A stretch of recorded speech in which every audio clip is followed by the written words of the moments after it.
El poder del despertar espiritual con Mario Alonso Puig. La religión esté basada en el amor. Una religión que no esté basada en el amor no puede ayudar al ser humano a conectar con lo esencial. Entonces, primero es nuestra separación de la dimensión espiritual, porque una cosa es que tengamos materia, tenemos un cuerpo, yo tengo unas manos, afortunadamente tengo unos pies, tengo unas piernas, y otra cosa es que creamos que lo único que somos es materia. Tenemos un cuerpo, pero no somos solo cuerpo. También tenemos una mente, somos espíritu. Tenemos obviamente una dimensión mental que afecta a la dimensión física. Sabemos perfectamente que los pensamientos tienen un impacto directo en la fisiología e incluso en la anatomía. Y tenemos una dimensión que es una dimensión espiritual. Entonces, en ese camino del despertar hay que recorrer las tres dimensiones. Si nosotros no cuidamos el cuerpo, es muy difícil que podamos llegar más lejos. Te revelaré 5 aprendizajes de gran valor que nos comparten en una conversación el Dr. Mario Alonso Puig y la Dra. Carmen Alegría sobre el poder del despertar espiritual para transformar nuestra vida. Escuchar al Dr. Mario Alonso será siempre fascinante por su gran capacidad de comunicar y cómo él nos ayuda a aclarar nuestra mente, cuerpo y espíritu con sus sabias palabras. Así que te invito a no perderte estos 5 aprendizajes. 1. El camino del despertar. El despertar es un proceso de retorno a casa, una metáfora que ilustra cómo abrir los ojos del alma para ver la realidad más allá de la ilusión. Mario Alonso P., junto con la Dra. Carmen Alegría, explican cómo este viaje implica reconocer la separación de la dimensión espiritual y cómo aprender a reconectar con ella. Sí, El Camino del Despertar es mi último libro, es el libro que he escrito obviamente en mi época de mayor madurez, no solamente por la juventud que ya acumulo, que es bastante, sino por las experiencias que he tenido a lo largo de los años, y de alguna manera he querido reflejar ese camino de vuelta a casa. El camino de despertar es un camino de vuelta a casa, y esto se puede explicar muy fácilmente con una metáfora. Cuando uno por la noche se acuesta y se duerme, tiene la sensación de que está viviendo una realidad. Sin embargo, es una ilusión, es una realidad ficticia, y puede encontrarse en el lugar más distante y además sufriendo cosas terribles. De repente suena el despertador, abre los ojos y se encuentra que está en casa, en su casa. Entonces el camino del despertar muestra cómo volver a casa. ¿Por qué vale la pena volver a casa? Porque la mayor parte de las veces ese sueño en el que estamos metidos cuando dormimos no es un sueño feliz. Suele ser un sueño que tiene o tintes dramáticos o tintes trágicos. Y cuando nosotros despertamos y vemos pues, que tenemos muchas razones para celebrar la vida, para estar contentos, para vivir con ilusión, entonces en ese momento uno se queda sorprendido de haber quedado atrapado durante una serie de horas en un mundo tan oscuro, ¿no? Entonces, el camino del despertar es una invitación sencillamente a abrir los ojos. No los ojos físicos, porque la realidad de la que hablo en el camino del despertar es una realidad metafísica, sino los ojos del espíritu. Es decir, esos ojos que son capaces de ver realidades más profundas, que ven la unidad más allá de la separación, que ven la luz más allá de la división de los colores. Y de alguna manera reflejo, por eso hemos utilizado también bastantes dibujos, reflejo una realidad difícil de explicar y sin embargo muy sencilla de experimentar. Entonces es un mapa que muestra cómo podemos volver a casa. Claro, me encanta la metáfora de volver a casa, que es recuperar la esencia y mirar dentro. Pero, ¿por qué crees que nos cuesta tanto cerrar los ojos del cuerpo y abrir los ojos del alma y mirar dentro? Primero porque nos hemos alejado muchísimo de la dimensión espiritual. Hay personas que están muy quemadas con la dimensión religiosa por distintas razones y confunden lo religioso con lo espiritual, y es diferente. Lo religioso, de alguna manera, representa una serie de prácticas compartidas, una serie de ideas compartidas, y aquí tenemos las distintas religiones que hay en el mundo. El mundo espiritual es la conexión que tiene a nivel personal alguien con el misterio, con la trascendencia, con la esencia. No son para nada incompatibles, siempre que la religión esté basada en el amor. Una religión que no esté basada en el amor no puede ayudar al ser humano a conectar con lo esencial. Entonces, primero es nuestra separación de la dimensión espiritual, porque una cosa es que tengamos materia, tenemos un cuerpo, yo tengo unas manos, afortunadamente tengo unos pies, tengo unas piernas, y otra cosa es que creamos que lo único que somos es materia. Tenemos un cuerpo, pero no somos solo cuerpo. También tenemos una mente, somos espíritu. Entonces, ¿qué ocurre? Primero, estamos tan atrapados en la dimensión material y en lo que nos muestran nuestros ojos físicos que tendemos a ignorar o incluso a despreciar cualquier realidad que esté más allá de eso, ¿no? Es como si una ola que solo ve su forma despreciara el agua que la compone, que es parte del océano y que, al igual que otras olas, está conectada porque son lo mismo, son océano, tienen la forma de una ola y son océano. Eso por un lado. En segundo lugar, porque arrastramos algo que es un sentimiento de culpa tremendamente dañino. A nivel inconsciente hay una creencia muy poderosa, muy limitante, y que de alguna manera nos define como seres malos, seres defectuosos y por tanto no merecedores de ser felices. ¿Qué quiere decir? Que en tanto estemos alejados de esa realidad que creemos que somos, bueno, pues la distracción nos hace sentirnos bien. ¿Qué ocurre cuando entramos en ese viaje interior, cuando buscamos dentro? Que creemos que nos vamos a encontrar con algo espantoso. Y los primeros indicios parece que son evidencias de que esto es así. Vamos a suponer que yo salgo de mi casa y veo que está el día súper nublado. Hoy, por cierto, me has dicho que tú viniendo en el coche te has encontrado con un montón de niebla, un montón de niebla. O imagínate nubarrones negros. Y en ese momento dices, ¡qué horror! Sí, eso es lo que tienes ahora. Pero lo que eres no es eso, eso es lo que tienes. Lo que eres es ese cielo azul, donde siempre hay un sol. Entonces, ¿qué quiere decir? Que el viaje interior obviamente pasa por una noche oscura, pero el destino nunca es la oscuridad, el destino siempre es la luz.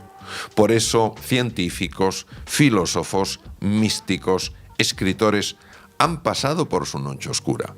¿Por qué nos han llegado con tal ímpetu, con tal fuerza? Porque al final lo que ha representado su obra es la conexión directa con la luz. Entonces nosotros tenemos oscuridad, somos luz.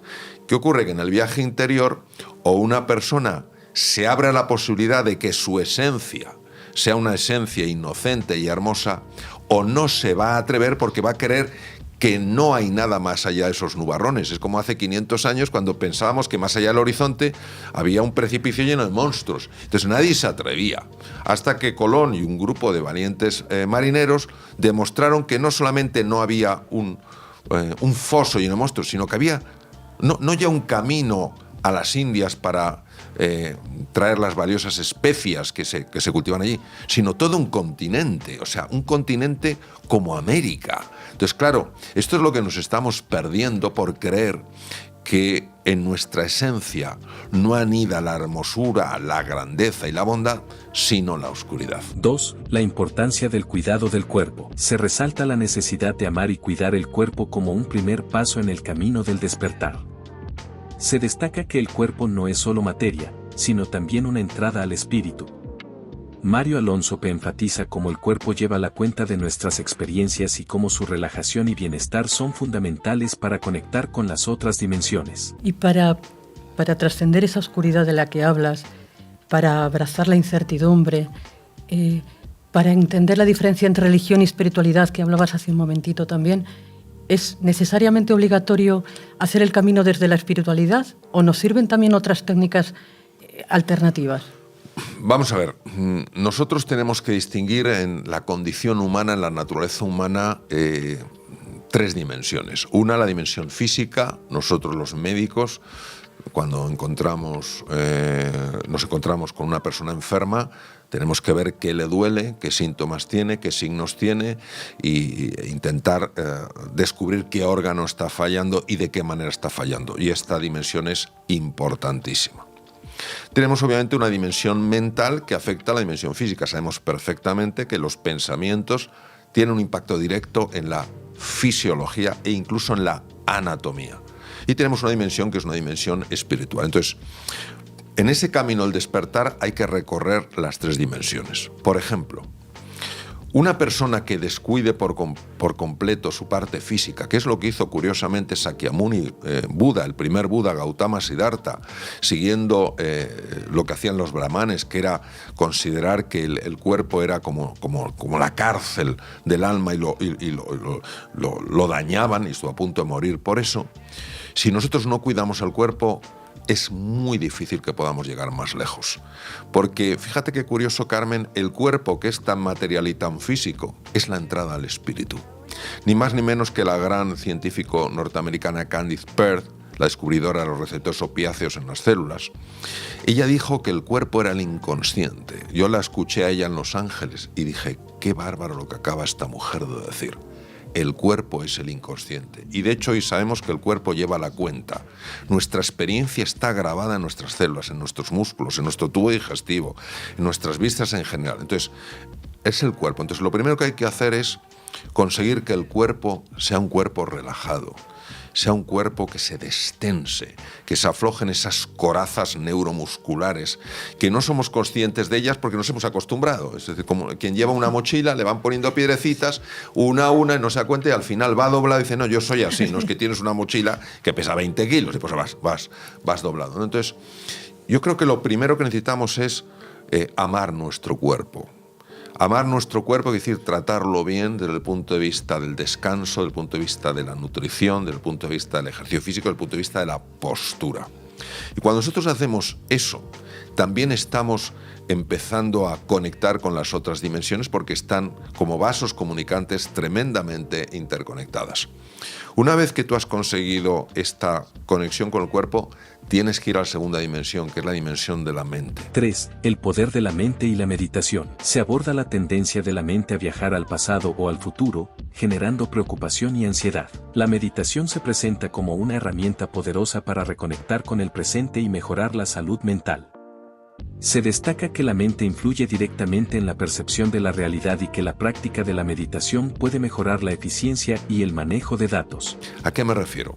El gran problema de nuestra mente, por una serie de errores que hay en ellas, como si se hubiera metido un virus en un sistema informático, es nuestra tendencia a ir al pasado o ir al futuro. Y cuando vamos al pasado o al futuro, ese viaje no es un viaje inocente. ¿Qué nos traemos del pasado? Que reflexionemos todos los que estamos aquí en esta conversación, ¿no? Los que estamos físicamente y los que estáis virtualmente. Cuando nos vamos al pasado, ¿qué traemos realmente? ¿El gran viaje que hicimos? No, normalmente lo que nos traemos son los viejos resentimientos, cargas emocionales que no hemos conseguido desprender, viejas culpas, viejos lamentos. ¿Y cuando nos vamos al futuro? Que nos vamos a anticipar las maravillosas vacaciones que haremos o el gran proyecto que tenemos. Sí, alguna vez sí, pero la mayor parte de las veces angustiarnos con lo que puede venir. Entonces, hoy sabemos que para poder reconectar con nuestra esencia tenemos que estar en el presente. Por eso la meditación tiene hoy en día tantísimo interés, porque es nuestra forma de reconectar con el presente. Curiosamente, se activan circuitos diferentes cuando uno está en el pasado, en el futuro, en el presente, y cuando se activan los circuitos del presente, la red ejecutiva central, mejora la salud, mejora la eficiencia en el manejo de datos. Entonces, 4. El amor como elección y sanación. Se explora la distinción entre el amor como sentimiento y el amor como elección. Mario Alonso P. explica cómo abrirse a la posibilidad de amar, incluso cuando resulta difícil, puede transformar las relaciones y sanar heridas emocionales. Se enfatiza que el amor incondicional es un proceso de elección y disposición, no solo un sentimiento. Y ya nos vamos acercando a la dimensión espiritual. La dimensión espiritual tiene fundamentalmente 2 ramas. Una es el amor y otra es el perdón. No podemos avanzar en la dimensión espiritual si no crecemos en el amor y no crecemos en el perdón. Y aquí es donde entran figuras de las que hablo en el libro, figuras arquetípicas que nos ayudan de una manera visual a representar en qué consiste ese amor, en qué consiste ese perdón. Por tanto, no es que el único camino sea el camino espiritual, es que la dimensión espiritual es parte del camino. ¿Quiere decir que la dimensión corporal no cuenta? Ya hemos visto que cuenta y mucho. ¿Quiere decir que la dimensión mental no cuenta? Claro que cuenta. y cuenta mucho. Es decir, no podemos obviar que cuando es la persona la que está viajando lo que la constituye, su cuerpo, su mente y su alma. Nosotros tenemos que entender la importancia del lenguaje. El lenguaje en el ser humano afecta directamente a lo que percibimos. Y si no somos capaces de hacer distinciones, no podremos cambiar nuestra percepción. Es decir, esta mesa, por ejemplo, tiene un precio y también tiene un valor. El precio es el que sea, lo que haya costado comprarla. El valor es que nos permite tener ese despertador delante, que nos permite tener el libro delante, que nos permite tener un resumen de las preguntas delante. Entonces, nosotros tenemos que hacer en el amor una distinción de lo que es un sentimiento a lo que es una elección. Si algo me está haciendo daño, si alguien me está haciendo daño, si un recuerdo me está generando ira, enfado, miedo, frustración, lo que sea, exigirme, pedirme que yo sienta algo distinto es irreal. Es irreal. Porque encima va a hacer que me sienta mal al ver que no puedo cambiar mi sentimiento. Entonces aumento la frustración, aumento la sensación de impotencia y desesperanza. Pero si yo entiendo que el amor tiene otra descripción, otra definición, que es el amor como elección. Es decir, yo pongo la disposición. No soy capaz de sentir eso, pero sí me gustaría relacionarme de una manera diferente. Entonces empieza a cambiar por completo la forma en la que yo me relaciono con eso. Esa tensión que antes me producía, esa frustración, esa ira, empiezan a bajar de nivel. Es impresionante. Esta forma de amor, que los griegos ya la describieron como agape, es como llevar luz en medio de la oscuridad. Entonces, ¿qué es lo que yo sugeriría? Lo que yo sugeriría es lo siguiente. Vamos a ver. Todos sabemos que el problema no es que no queramos perdonar, que el problema no es que no queramos amar. El problema es que no sabemos cómo eliminar ese bagaje afectivo que tenemos grabado en nuestras vísceras, en nuestros músculos. Querríamos, pero vemos que no podemos. Entonces esto nos genera muchísima frustración. Cuando nosotros entendemos que el amor es como un rayito de luz que se abre paso entre la más pequeña de las grietas, lo único que hay que hacer es abrir una pequeña grieta. Y esa grieta es tener la disposición a. Me gustaría, pero no puedo. Tengo la disposición a. Basta esa pequeña invitación, esa pequeña grieta, para que empiece a entrar esa luz. Y claro, recordemos el impacto que puede tener una pequeña luz cuando hay mucha oscuridad, ¿no? Entonces, yo te diría que ese es el camino. Porque el camino del despertar es el camino de aprender a amar. Y obviamente, cuando hablamos de amar, no hablamos de amar lo fácil. Amar aquello que nos parece imposible de amar. Y amar es transformar. Esto es una cosa que, claro, con nuestro sistema operativo mental resulta como ridículo. Y sin embargo, las personas que han sido capaces de amar de esa manera han sido capaces de sanar heridas que parecían imposibles de sanar. Han sido capaces de transformar vidas que parecían imposibles de transformar. Entonces estamos hablando de la medicina más poderosa que existe y a la vez la más desconocida. Me gusta una pregunta que haces en tu libro, de qué ocurre cuando metes en el mismo recipiente el miedo y el amor, o el odio y el amor. Es una pregunta que cuando uno la lee se choca porque dices, ¿y qué va a salir de aquí? Claro. Y que es fantástico después cuando ves el resultado. Claro, es que esto es una de las cosas más contraintuitivas que yo he visto a lo largo de mi vida. Y la razón es porque intentamos resolverlo con un nivel de conciencia que no es un nivel de conciencia óptimo. Claro, dices, vamos a ver, si tú metes miedo y metes amor... Parece incompatible. Claro, dices, son incompatibles. Esto está basado en algo que se llama la mente dualista, es decir, lo uno o lo otro. El agua y el aceite son incompatibles. Entonces, vamos a suponer que fueran compatibles, bueno, pues ganará un poco más uno de ellos. A lo mejor tendrás un poquito menos odio y un poquito más de amor. Depende del día. Y ese es nuestro error. Porque cuando nosotros nos damos cuenta, y esto habla maravillosamente el taoísmo de Lao Tzu, el yin y el yang, cuando nos damos cuenta de que más allá de la dualidad existe una unidad completamente distinta a lo que había, entonces nos abrimos a una realidad completamente diferente. Suelo poner un ejemplo muy básico, yo lo aprendí de Gerald Edelman, tuve la ocasión de estar con él hace años, Premio Nobel de Medicina. Él hablaba del oxígeno y el hidrógeno. El oxígeno y el hidrógeno podríamos pensar que están enfrentados. Sin embargo, cuando se conectan con condiciones de presión y temperatura adecuados, surge algo nuevo que es el agua. Ninguna propiedad, ni física ni química del agua, pueden ser deducidos de los gases de partida. Lo que surge de la combinación entre el amor y el odio, es decir, de trascender, entre el amor y el miedo, de trascender, de ir más allá de ello, es creatividad, es alegría, es entusiasmo, es confianza, es paz interior. ¿De dónde ha salido eso? Bueno, ¿de dónde salió el agua? De que en lugar de verse el oxígeno y el hidrógeno como dos extremos, como dos polaridades incompatibles, se han visto como tremendamente complementarios. Entonces, encontrar esta complementariedad donde parece que lo que hay rivalidad, eso para mí es el arte de los artes. A mí me gusta llamarlo, en el libro lo llamo así, la alquimia del universo. La alquimia. Porque la alquimia es la antigua ciencia medieval que buscaba convertir el plomo, cualquier metal, en oro. Bueno, la alquimia del universo es maravillosa porque convierte el odio en conexión, el miedo en amor, la desesperanza en alegría. O sea, cosas tan absolutamente sorprendentes que para nuestra mente tan racional, tan limitante, tan anclada al hemisferio izquierdo, es una absoluta imposibilidad. Pero quiero que penséis, todos los que nos estáis ahora escuchando, cuántas cosas se consideraban hace años que eran imposibles y luego hemos visto que era posible. 5. El camino hacia el mago interior. Se introduce la figura del guerrero como aquel que mantiene la presencia y la fuerza ante las adversidades, permitiendo la transformación personal.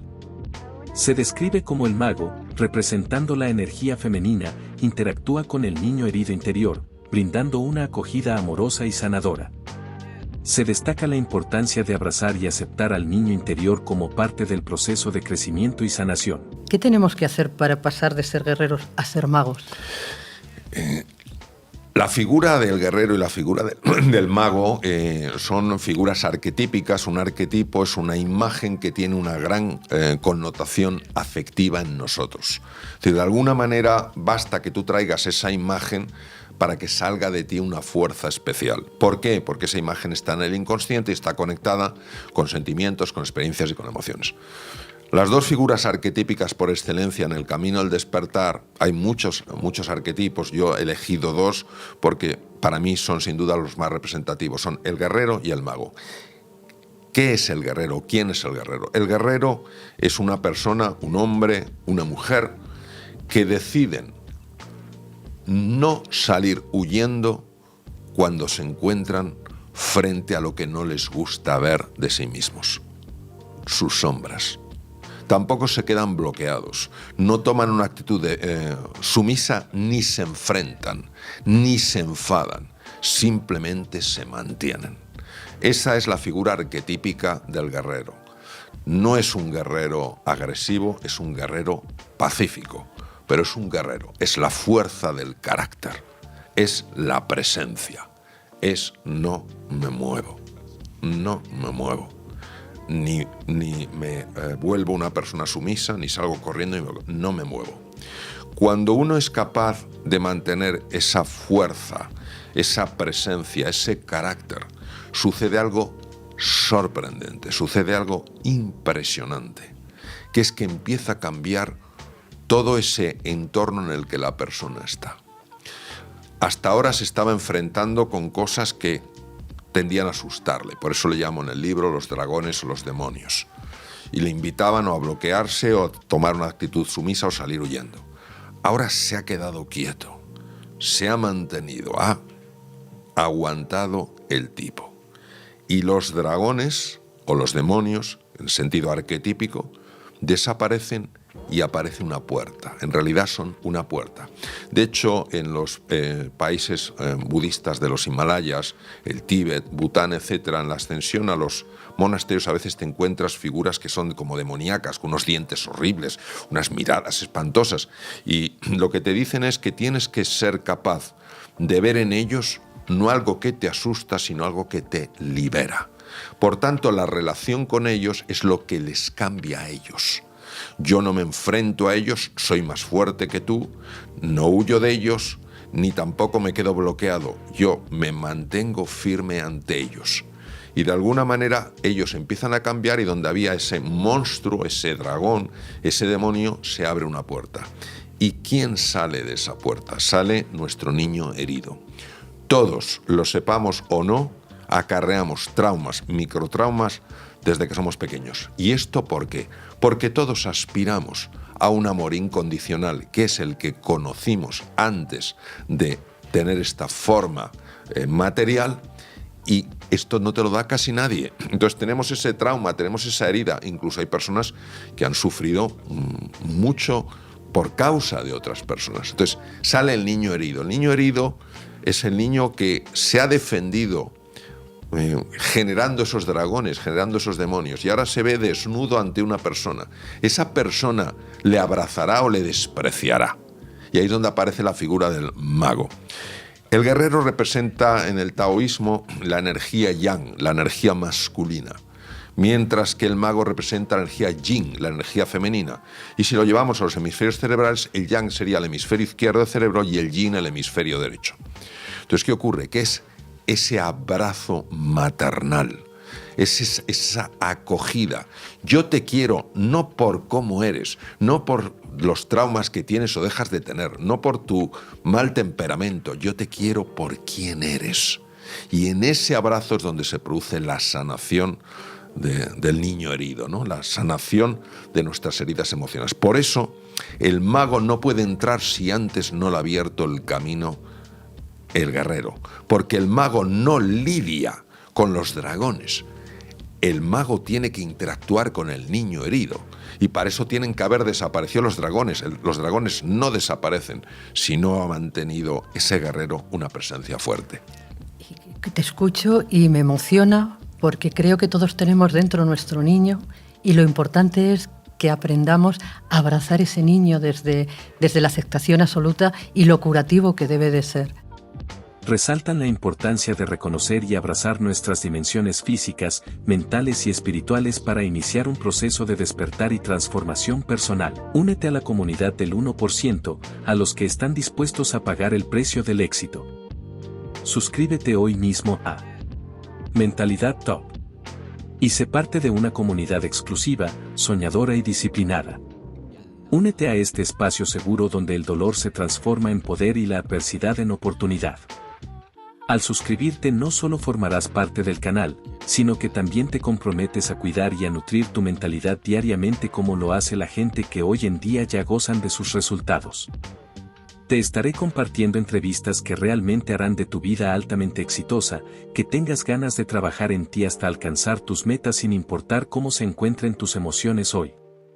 Formar parte de nuestra comunidad es más que un clic de suscripción, es un paso a tu amor propio y estar dispuesto a invertir en tu mente, nuestra principal herramienta. Suscríbete ahora y déjame acompañarte en tu proceso de crecimiento personal.